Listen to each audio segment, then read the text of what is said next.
Hello students. So let us start with the next question. Question number I think 8. Again very important theorem. State and prove Minkowski's inequality. ये भी अक्सर paper में आती रहती है. तो statement is let x is equal to x1 x2 so on xn and y is equal to y1 y2 so on yn. x भी n tuple type का, y भी n tuple टाइप का. And norm x p ये आपको define करके दे रखा है इसने. Summation i varies from 1 to n x i mod p raised power 1 by p. ये it is the defining. Comma डाल के p इज greater than equal to 1. Then तो प्रूव करना है x plus by norm p less than equal to x norm p plus by norm p. ध्यान रखिएगा, ये हमने प्रूव करना है inequality. So we know by Holder's inequality last video में प्रूव किया था आपने. Summation i varies from 1 to n x i by i whole mod is less than equal to x norm p y norm q. It is prove. तो now x plus by norm raised power p में लेके चला by defining. ये defining मैंने लिखी ऊपर. Norm raised power p is equal to summation i varies from 1 to n x i mod p. x तो x i, तो यहाँ x प्लस वाई है तो यहाँ पर आ जाएगा x i plus y i mod raised power p. ठीक है जी. उसके बाद मैंने इस पावर को ब्रेक कर दी, पावर p को ब्रेक कर दी power 1 into power p minus 1. X plus y x i plus y i mod x i plus y i mod raised to power p minus 1. ठीक है जी. उसके बाद x i plus y i mod less than equal to x mod plus y mod, और ये as it is. और उसका अगले स्टेप में समेशन एक्स आई मॉड और ये यहाँ पर आ गया plus summation y i into this, ये आ गया यहाँ पे. And by reverse defining it becomes, देखो जरा, यहाँ पर समेशन मॉड है तो जिसके साथ मॉड है that is converted to norm with power p and small p. ठीक है. तो यहाँ पर एक्स आई मॉड की पावर p थी तो पावर p आ गई. यहाँ पर पावर p नहीं है तो क्या बन जाएगा एक्स नॉर्म p, तो ये बन जाएगा x norm x i mod बन गया x norm p with less than equal to sign. X plus y i mod raised power p1, यहाँ पर पावर p माइनस 1 है तो यहाँ पर क्या बन जाएगा x plus y norm p power p minus 1. जो पावर हो पावर, और यहाँ पर p fix as it is. Plus वैसे अगला वाई आई मॉड बन गया बाई नॉर्म p और x i plus y i mod raised power p minus 1 बन गया x plus y norm raised power p minus 1. दोनों में ये कॉमन सेम है, ये कॉमन ले लिया हमने. ठीक है जी. उसके बाद x norm p plus by norm p into x plus by p power p minus 1. ठीक है जी. इस साइड का था लेफ्ट साइड में x plus y norm p raised power p, यही था ना. तो हमने क्या किया, दोनों साइड से पावर p माइनस 1 कैंसिल कर दी बाई कैंसिलेशन लॉ. इस p में से p माइनस 1 पावर ये कैंसिल हो गई तो क्या बचा, पावर 1 ही बची. x plus y norm p less than equal to x norm p plus y norm q. और आई थिंक यही हमने प्रूव करना था. उसके बाद है state and prove Cauchy's inequality. And this inequality is as similar to Holder's inequality. थोड़ा सा फर्क है कि होल्डर्स इनइक्वालिटी में आपने p और q की वैल्यू 2 लेनी है बस, बाकी सारा कुछ वो एज इट इज प्रूव होता जाएगा. तो क्या है Cauchy's inequality. Summation i varies from 1 to n x i by i mod less than equal to x norm into by norm. ठीक है, ये हमने प्रूव करना है. तो देखते हैं वन बाई वन.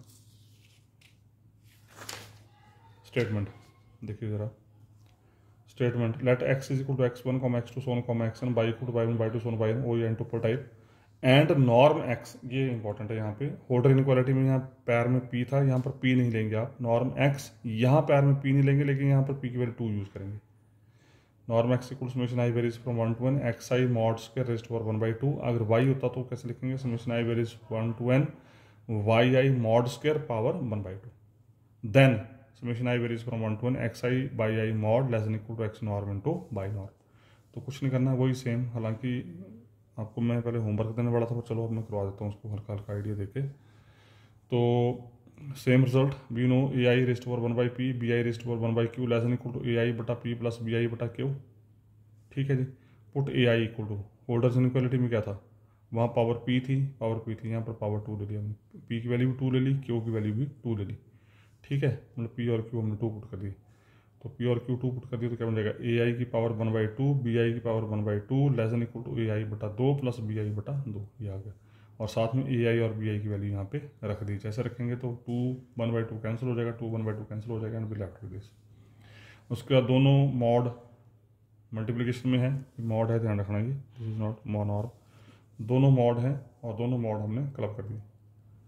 ठीक है जी।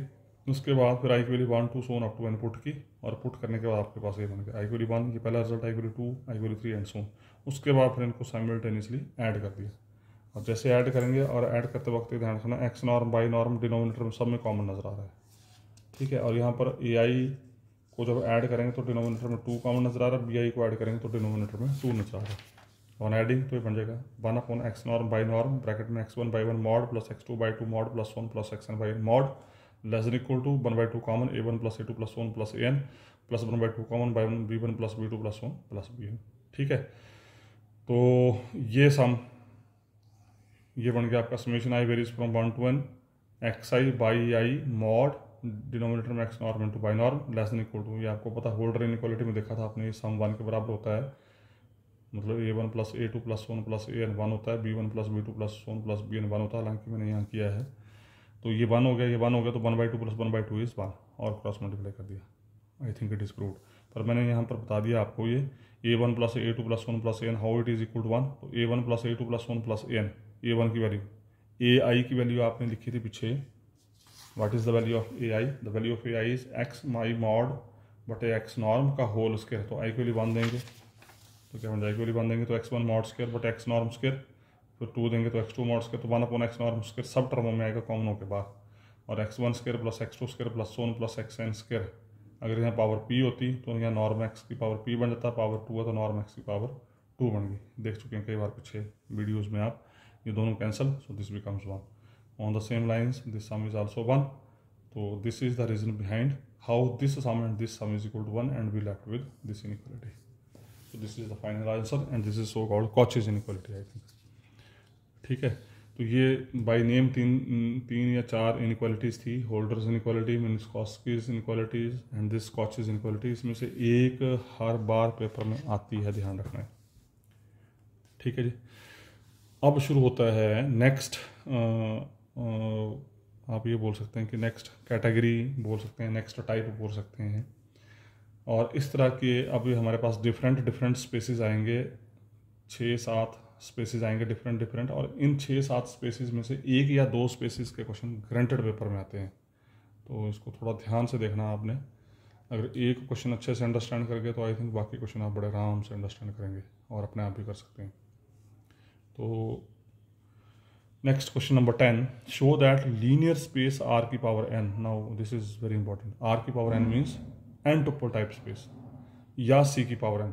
आपने लास्ट वीडियोज में कहीं देखा था real line space r and complex line space c जो है वो कंप्लीट होता था, मतलब ब्लैंक स्पेस होता था।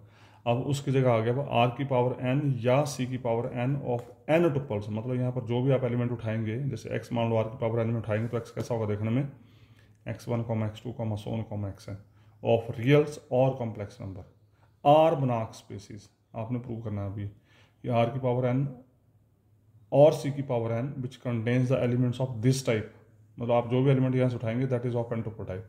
आपने प्रूव करना है कि ये स्पेसिस जो वो बनाक स्पेस हैं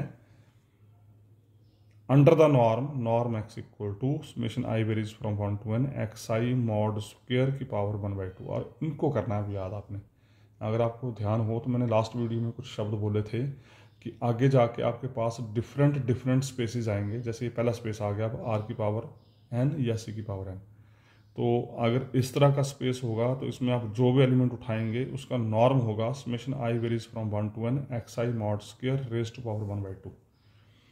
पेपर में कई बार सीधा लिखा होता है प्रूव दैट r की power n is blank space, तो उस केस में कुछ नहीं लिखा होगा यहाँ पे, तो ये आपको याद करना है।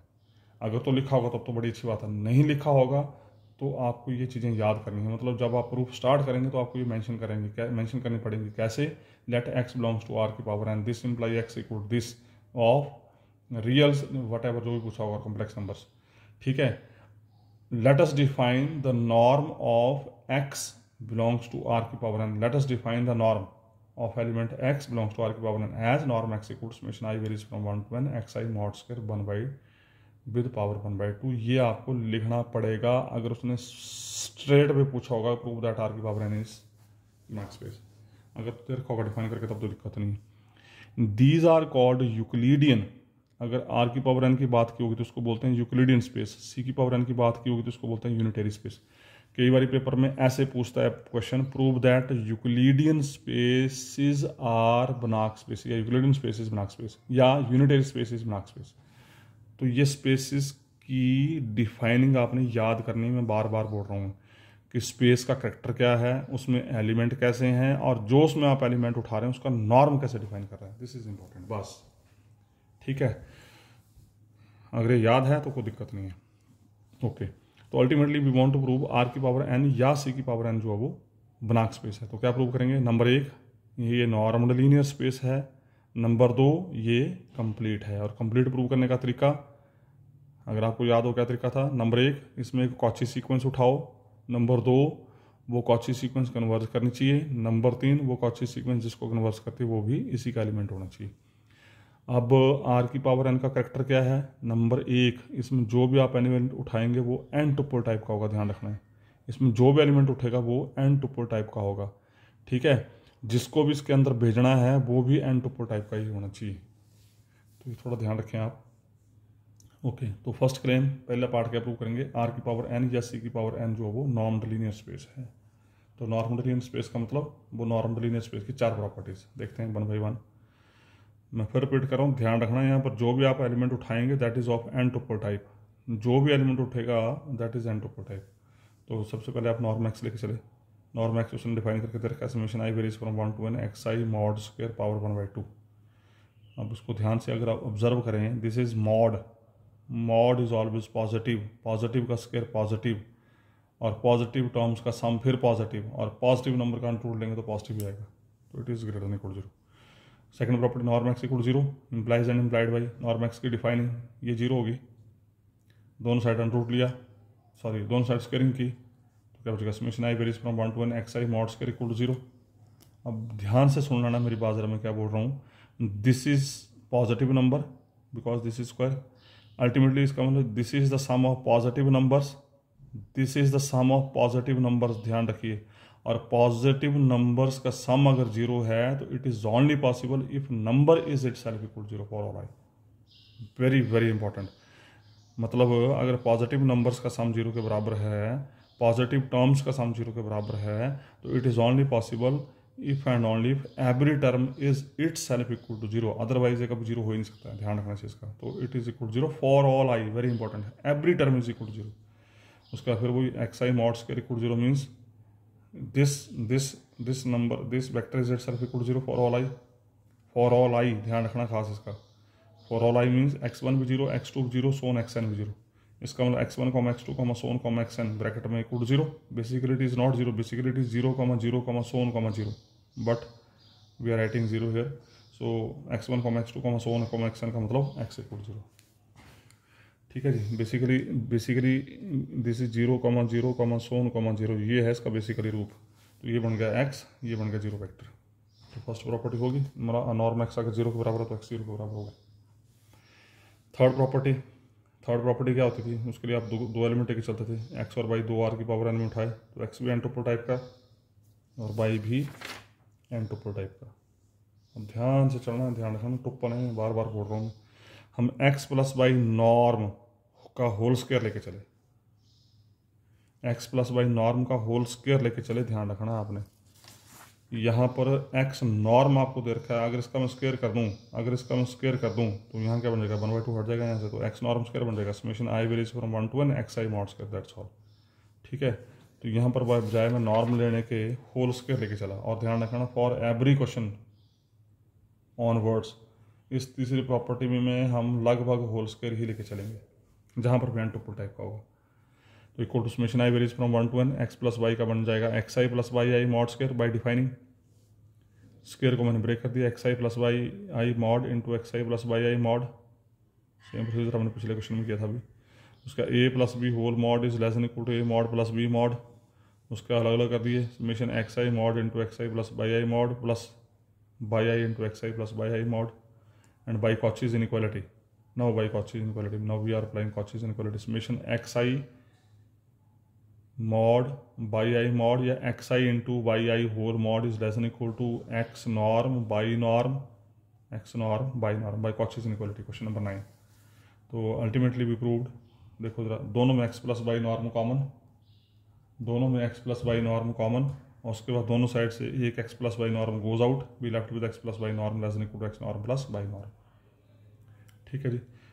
चौथी property, alpha x whole norm लेके चले, अल्फा टाइम्स एक्स की वैल्यू पुट कर दी, अल्फा अंदर जाके हर टुपल को मल्टीप्लाई कर गया, और मल्टीप्लाई करने के बाद this tuple is nothing but by defining फिर but this becomes summation i varies from 1 to 1 alpha x i mod square power 1/2। ठीक है, बाई डिफाइनिंग ये बन गया x1, ये x2 सोन, ये xn, x1, x2, so on, xn, जिसको आप x बोलते थे उसका नॉर्म होता था summation i varies from 1 to 1 alpha x i mod square power 1/2।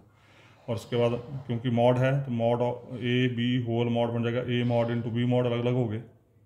ठीक है, अल्फा मॉड स्क्वायर पावर 1/2 मैंने बाहर निकाल दी क्योंकि समेशन का आई के ऊपर फर्क पड़ेगा, इसका समेशन से कोई लेना देना नहीं, बाहर हो गया, और बाकी बचा summation i varies from 1 to 1 x i mod square power 1/2 बन गया नॉर्म एक्स। ठीक है, तो चौथी प्रॉपर्टी प्रूव होगी, इसका मतलब आर की पावर एन या सी की power N is norm linear space. ठीक है जी। तो अब सेकंड पार्ट अब प्रूव करना हमने आर की पावर एन या सी की पावर एन कंप्लीट। अब इसको बड़े ध्यान से अंडरस्टैंड करना क्योंकि बड़ी इंपॉर्टेंट चीज़ है यहाँ पे ये। तो first part we proved R की पावर एन और सी की power N is norm linear space. अब हमने प्रूव करना है आर की पावर एन या सी की पावर एन जो वो कंप्लीट है। और कंप्लीट प्रूव करने का तरीका, जिस स्पेस को कंप्लीट प्रूव करना है उस स्पेस में आपने एक उठाई कॉची सीक्वेंस की x1, x2, सोन, xm, सोन, ये एक मैंने कॉची सीक्वेंस उठाई आर की पावर एन या सी की पावर एन। पर जो इसमें खासियत क्या है, जो इंपॉर्टेंट है वो क्या है, खुद सोचो आप लोग खुद जरा। ये मैंने कॉची सीक्वेंस उठाई कहाँ पर, आर की पावर एन में। इसका मतलब इस कॉची सीक्वेंस का प्रत्येक मेंबर जो है वो कैसा होगा देखने में, एन टुपल टाइप का, because we are taking this Cauchy sequence in R की power n. Mind it, R की पावर एन, और आर की पावर एन में जो भी आप एलिमेंट उठाएंगे उसका खुद का करेक्टर क्या होगा, एन टुपल टाइप का होगा। इसका मतलब इस सीक्वेंस का प्रत्येक एलिमेंट जो है that is of n tuple type. मतलब कहने का मतलब ये हुआ कि जैसे x m, for example x m लिया मैंने, जनरलाइज करते हैं, वेयर एक्स एम, x1 भी एन टुपल टाइप का होगा, x2 भी एन टुपल टाइप का होगा, x3 भी एन टुपल टाइप का होगा, सोन xm भी एन टुपल टाइप का होगा, एंड सोन बाकी सारे मेंबर एन टुपल टाइप के होंगे। तो xm कैसा होगा, एन टुपल टाइप का होगा। तो एन टुपल टाइप का लिखने का तरीका क्या, मैंने क्या किया, इस m को इसके सिर के ऊपर लिख दिया ऐसे ब्रैकेट में। This is just notation, nothing. इस सिर के ऊपर, इस सी में, इस ब्रैकेट में m को लिखने का मतलब ये है कि आप mth एलिमेंट की बात कर रहे हैं यहाँ पे। आप ये जो n टुपल ले रहे हैं वो mth एलिमेंट का n टुपल ले रहे हैं। तो इसका xm कैसा होगा, x1 m, x2 m, सोन xn m। जैसे x1 कैसा होगा, x1 is again of n tuple type. x1 कैसा होगा, जो पैर में सुफिक्स है उसको सिर में लगा दो। ठीक है, तो x1 कैसा होगा, x1 1, x2 1, सोन xn 1। जैसे x4 कैसा होगा, x4 कैसे लिखेंगे आप, x4 का मतलब क्या है यहाँ पे, x4 का मतलब है x1 पावर नहीं है, mind it, this is not power, this is just notation कि आप फोर्थ एलिमेंट की बात कर रहे हैं, फोर्थ एलिमेंट का nth टुपल स्टडी कर रहे हैं आप। तो x4 कैसा होगा, x1 4, x2 4, xn 4 and so. ठीक है जी। तो कहने का मतलब इस सीक्वेंस का प्रत्येक मेंबर जो है वो n टुपल टाइप का होगा। मैं बार बार बोल रहा हूँ, ये जो पैर में सुफिक्स है इसको सिर के ऊपर लगाने का मकसद ये है कि ये उस एलिमेंट के n टुपल की बात कर रहा है, xm mth एलिमेंट के n टुपल की बात कर रहा है। ये सिर के ऊपर 1 लगाया तो इसका मतलब ये फर्स्ट एलिमेंट के n टुपल की बात कर रहा है। पैर में 4 है तो इसका मतलब ये फोर्थ एलिमेंट के n टुपल की बात कर रहा है। सो क्लियर हो गया ये, okay. But sequence xm is Cauchy sequence, ये सीक्वेंस कॉची सीक्वेंस रखी है। अगर ये कॉची सीक्वेंस है तो कॉची सीक्वेंस की डेफिनेशन क्या बोलती है, it is like this, xm minus xl whole norm is less than epsilon for all m, l greater than equal to n naught, n naught depends upon epsilon. याद है आपको definition अभी, ठीक है। अगर ये कॉची सीक्वेंस है तो xm minus xl whole norm is less than epsilon for all m, l greater than equal to n naught depends upon epsilon. ठीक है जी। फिर हमने लगाई डिफाइनिंग। हमने डिफाइनिंग क्या लगाई, हमने नहीं लगाई, क्वेश्चन के अंदर दे रखी है कि आर की पावर एन में आप जो भी एलिमेंट उठाएंगे, आर की पावर एन में जो भी एलिमेंट उठाएंगे उस एलिमेंट का जो नॉर्म होगा that norm is equal to i varies from 1 to n, वो एलिमेंट का मॉड का स्क्वायर पावर 1/2। ये डिफाइनिंग है। देखिए जरा, ये देखो जरा, इस आर की पावर एन जो भी एलिमेंट उठाएंगे उसका जो नॉर्म लेंगे that is equal summation i varies from 1 to n x i mod square power 1/2। ठीक है, इस एक्स के जो एन टुपल होंगे वो एलिमेंट्स का स्क्वायर उनकी जमा और पावर 1/2। तो यहाँ पर एक्स की जगह क्या है, यहाँ पर एक्स की जगह है x m minus x l, यहाँ पर ये है। ठीक है, तो ये x m minus x l. अब सिर के ऊपर एम और एल क्यों लगाए, क्योंकि पैर में आई आना था। जो हमारी नोटेशन है यहाँ पे, इसके पैर में फिक्स एक्स है तो एक्स आई आ रहा है, वाई है तो वाई आई है, पैर में तो फिक्स है वाई आई, तो एम और एल कहाँ जाएंगे, फिर सिर के ऊपर जाएंगे। ठीक है, ये जस्ट नोटेशन है और कुछ नहीं है, और कुछ नहीं है। ये सिर के ऊपर एम लगाने का मतलब कि आईथ आप एमथ एलिमेंट की स्टडी कर रहे हैं, आप एमथ एलिमेंट के एन टुपल की स्टडी कर रहे हैं, यहाँ पर एलथ एलिमेंट के एन टुपल की स्टडी कर रहे हैं। ये एक्स आई जो है this itself represents n tuples. तो this x m minus x l converted to x i m minus x i l whole mod square power 1/2 less than epsilon. बाकी सारा सेम। ये क्लियर होगी बात। ये मैं फिर रिपीट कर रहा हूँ बार बार ये, क्योंकि ये कंसेप्ट हर क्वेश्चन में डिफरेंट तरीके से यूज होना है। उसके बाद अगर आप यहाँ ध्यान दें, एक बड़ी इंपॉर्टेंट चीज यहाँ पर आ रही है, देखो जरा, this norm immediate converted to mod. तो अल्टीमेटली मतलब लगभग मैक्सिमम क्वेश्चंस में हमारा मकसद ही ये रहेगा कि जो स्पेस है, जो भी स्पेस है, what ever normal linear space या जो भी यहाँ पर क्या नॉर्मल लीनियर स्पेस है, उसको हम पहले रियल लाइन में कन्वर्ट करेंगे। क्यों कन्वर्ट करेंगे, क्योंकि रियल लाइन में हमें पता है रियल लाइन हमेशा कंप्लीट होती है। We want to prove R की पावर एन इज कंप्लीट। तो आर की पावर एन को कंप्लीट करने के लिए हमें आर की जरूरत पड़ेगी, आर की हेल्प की जरूरत पड़ेगी, और आर हमें पता है कंप्लीट होता है। इसलिए लगभग हर एक क्वेश्चन में आपने इस नॉर्म को मॉड में कन्वर्ट करना है। मॉड का मतलब रियल लाइन में कन्वर्ट करना, और जैसे रियल लाइन में कन्वर्ट होगा हमारा प्रूफ हो जाएगा। ओके, तो ये आ गया बाय डिफाइनिंग। उसके बाद दोनों साइड हमने स्क्वेयरिंग कर दी। जब दोनों साइड स्क्वेयरिंग कर दी तो अंडर रूट खत्म हो गया, स्क्वेयर आ गया। अब ध्यान से सुनना जरा, ये सारा का सारा सम एप्सिलॉन स्क्वायर से छोटा, ये टोटल सम ध्यान रखना, ये टोटल सम इस नंबर से छोटा, तो इसका मतलब इस सम का प्रत्येक नंबर से छोटा होगा। ये सोचना तुमने। अगर ये मान लो 5 टर्म्स का सम, मान लो 1 जमा 2 जमा 3 जमा 4 7 से छोटा है, तो 1 भी 7 से छोटा होगा, 2 भी 7 से छोटा होगा, 4 भी 7 से छोटा होगा। बोलने का मतलब अगर ये सम एप्सिलॉन स्क्वायर से छोटा है तो इस सम का हर एक टर्म जो है एप्सिलॉन स्क्वायर से छोटा होगा। तो टर्म क्या है, x i m minus x i l whole mod square less than epsilon square for all i. Very important, for all i. उसके बाद फिर दोनों साइड हमने अंडर रूट ले लिया। जैसे अंडर रूट लिया तो बन गया सॉरी ये आ गया।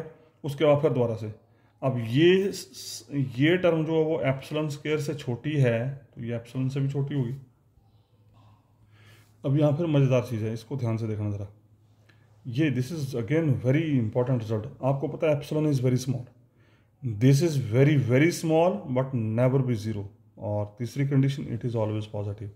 मान लीजिए एप्सिलॉन की वैल्यू 0.1 है, मान लीजिए एप्सिलॉन की वैल्यू 0.1 है। अगर एप्सिलॉन की वैल्यू 0.1 है तो एप्सिलॉन स्क्वायर देखो क्या होता है, आप जितनी छोटी क्वांटिटी होगी उसकी जितनी पावर बढ़ाएंगे वो वैल्यू और छोटी होती है। जैसे 0.1 का स्क्वायर 0.01 बन जाएगा। मतलब 0.1 मीन्स 1/10, 1/10 का स्क्वायर 1/100, 1/100 का स्क्वायर 1/10,000। तो अल्टीमेटली बोलने का मतलब जितनी छोटी वैल्यू होगी उसको जितनी पावर देंगे वो वैल्यू और छोटी होती जाती है। तो अल्टीमेटली बोलने का मतलब ये हुआ कि अगर एप्सिलॉन की वैल्यू मैं 0.1 लेता हूं तो एप्सिलॉन स्क्वायर बन जाएगा 0.01।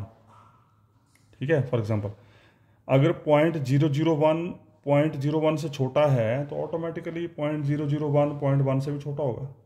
तो कहने का मतलब ये हुआ कि अगर ये टर्म एप्सिलॉन स्क्वायर से छोटी है तो ये टर्म आपकी एप्सिलॉन से भी छोटी होगी।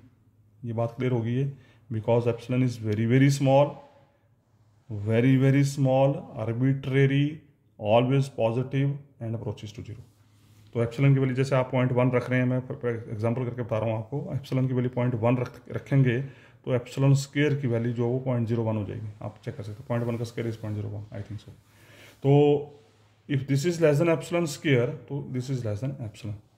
अब अगर आप ध्यान दें तो आप रियल लाइन के ऊपर आ चुके हैं, this is some sort of x m minus x l mod less than epsilon. और अगर आप चाहते तो यहाँ से 10 स्केयर हटा दो, ये अनरूट ले लेते तो यहाँ पर ये और आसान हो जाना था। ये अनरूट हटा दीजिए यहाँ से, नो टेकिंग अनरूट, तो स्केयर स्केयर कैंसिल हो जाएगा and we left with x i m minus x i l mod less than epsilon. वो ज़्यादा बेटर रहेगा, ठीक है, वो ज़्यादा अच्छा रहेगा वैसे कि आप दोनों साइड अनरूट ले लीजिए। तो x i m minus x i l whole mod is less than epsilon and this is clear cut the definition of Cauchy sequence in real line. इसका मतलब एक्स आई सिर के ऊपर m is Cauchy sequence in R और in C. If this is Cauchy sequence and we know very well R और C is always complete, is always complete, ये complete है, ये इसमें Cauchy sequence है। और complete की definition क्या बोलती है, अगर ये Cauchy sequence है R में तो it is always convergent, it is always convergent, और जिसको ये converge करेगी वो भी इसी R का एलिमेंट होगा। तो हमने ले लिया। let limit m approaches to infinity, m i तो टुपल है, m approaches to infinity x i m is equal to z i। अब ये बड़ी ज़बरदस्त चीज़ है, अगर सीक्वेंस एन टुपल टाइप की है तो ये इसकी लिमिट की वैल्यू जो होगी वो भी एन टुपल टाइप की होगी। आपको पता होना चाहिए लेफ्ट हैंड साइड और राइट हैंड साइड, जो लेफ्ट हैंड साइड और राइट हैंड साइड अगर ये दोनों बराबर हैं तो उनका करेक्टर सेम होना चाहिए। अगर लेफ्ट हैंड साइड में एन टुपल टाइप के एलिमेंट्स है तो राइट हैंड साइड में भी एन टुपल टाइप के एलिमेंट्स आने चाहिए।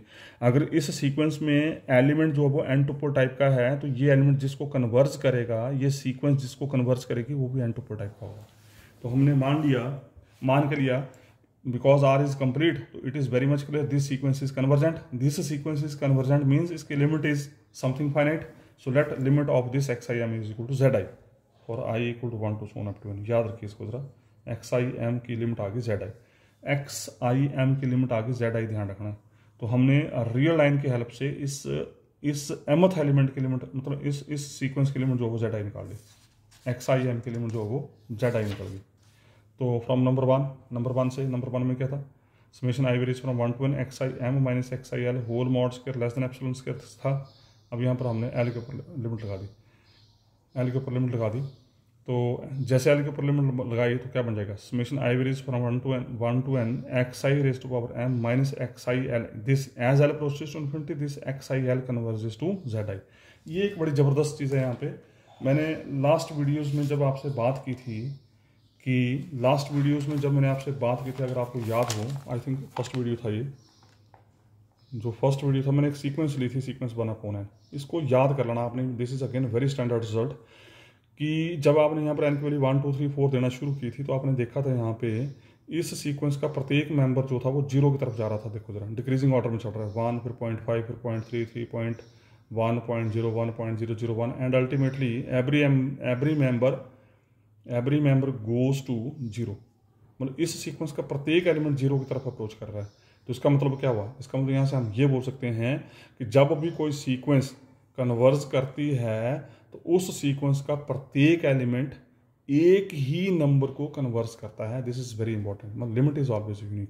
जब भी कोई सीक्वेंस कन्वर्ज करती है तो उसका प्रत्येक मेंबर एक ही एलिमेंट को कन्वर्ज करता है। मतलब अगर एक्स एन सीक्वेंस एल को कन्वर्ज करती है तो एक्स एन प्लस 1 सीक्वेंस भी एल को ही कन्वर्ज करेगी, एक्स एन प्लस 10 सीक्वेंस भी एल को ही कन्वर्ज करेगी, एक्स एन प्लस 1 लाख ले लेंगे तो वो सीक्वेंस भी एल को ही कन्वर्ज करेगी। क्यों? क्योंकि N approaches to infinity, N approaches to infinity का मतलब हो गया इन्फिनिटी प्लस 1 इन्फिनिटी रहेगा, इन्फिनिटी प्लस 10 करेंगे तो वो इन्फिनिटी रहेगा, इन्फिनिटी प्लस 1 लाख करेंगे तो वो भी इन्फिनिटी रहेगा। तो अल्टीमेटली बोलने का मतलब ये हुआ कि जब भी कोई सीक्वेंस, याद करो इसको, जब भी कोई सीक्वेंस किसी नंबर को कन्वर्स करती है तो उस सीक्वेंस का प्रत्येक एलिमेंट उसी सेम नंबर को कन्वर्स करेगा। क्योंकि ये कंसेप्ट हम यहाँ यूज़ कर रहे हैं। यहाँ कैसे यूज़ कर रहे हैं, बेसिकली हमने बताया था, बेसिकली हमने जो लिया था कि limit of x i m converges to z i, x i m converges to z i. तो इसका मतलब क्या हुआ, अगर x i m z i को कन्वर्स करा है तो इस सीक्वेंस का प्रत्येक मेंबर जो है वो जेड आई को कन्वर्स करेगा। तो प्रत्येक मेंबर में एलथ एलिमेंट भी तो आ जाएगा, तो ये एक्स आई एल भी तो आ जाएगा। इसका मतलब एक्स आई एल सीक्वेंस भी जेड आई को ही कन्वर्स करेगी। ये बात क्लियर होगी। तो इसको याद कर लेना कि जब भी कोई सीक्वेंस किसी नंबर को कन्वर्स करती है तो उसका प्रत्येक मेंबर जो है वो उसी सेम नंबर को कन्वर्स करता है। और उसके बाद ये किसकी डेफिनेशन बन गई, देखो हम नॉर्मल लीनियर स्पेस से रियल लाइन स्पेस में आए और रियल लाइन स्पेस में आके हमने लिमिट की वैल्यू निकाल ली और लिमिट की वैल्यू निकालने के बाद उस रियल लाइन को फिर वापस हमने नॉर्मल लीनियर स्पेस में कन्वर्ट कर दिया। मैंने नहीं किया, अपने आप ऑटोमेटिकली हो रहा है। Summation i varies from 1 to n x i m minus z i whole mod square raised to power 1/2 this itself is norm xm, this xim converted to xm, zi converted to z, पता है आपको ये, ठीक है, क्योंकि it is the defining of the element of the space. R की power N में जो एलिमेंट हैं, जैसे एक्स नॉर्म डिफाइन किया था आपने, आर की पावर एन में जो आपने आर की पावर एन में ये एलिमेंट डिफाइन किया था, x norm is equal to summation i varies from 1 to n x i mod square power 1/2, बस मतलब एलिमेंट का मॉड का स्क्वायर पावर 1/2 आया तो it becomes norm, it becomes norm, है ना। तो ये बन गया आपका यहाँ पे, ये बन गया आपका यहाँ पे एक्स, ये summation i varies from 1 to n element का मॉड का स्क्वायर पावर 1/2 बन गया। तो जो एलिमेंट है it becomes like this xm, this is z, norm is less than epsilon. तो इसका मतलब क्या हुआ कि आप नॉर्मड लीनियर स्पेस में आ गए। इसका मतलब ये हुआ कि नॉर्मड लीनियर स्पेस में ये सीक्वेंस जो है वो z को कन्वर्स कर गई, वेयर z इक्वल z1 z2 so on zn, because this is zi तो z1 z2 so on। तो उसका आप ये सीक्वेंस कहाँ लेके चले थे, आपने r की पावर n में एक कॉची सीक्वेंस उठाई थी xm, आपने प्रूव कर दिया कि ये सीक्वेंस xm जो वो z को कन्वर्स करती है, और उसके बाद आपने प्रूव कर दिया कि ये z भी उसी स्पेस का एलिमेंट है जिस स्पेस से आपने कॉची सीक्वेंस उठाई थी। मतलब z भी n2 टाइप का आ गया, तो उसका z भी r की पावर n में चला गया। अगर z r की पावर n में चला गया तो उसका मतलब this Cauchy sequence is convergent sequence in r की पावर n, इसका मतलब r की पावर n इज कंप्लीट। तो नॉर्मल लीनियर स्पेस हमने पहले प्रूव कर दिया, कंप्लीट हमने यहाँ प्रूव कर दिया, तो इट इज़ ए बनाक स्पेस। तो ये एक स्पेस की बात की मैंने अभी, सो कॉल्ड r की पावर n और c की पावर n। और इस वीडियो को मैं यहीं स्टॉप कर रहा हूँ, उसके बाद फिर हम बात करेंगे नेक्स्ट वीडियो में नेक्स्ट स्पेस की। So thank you very much.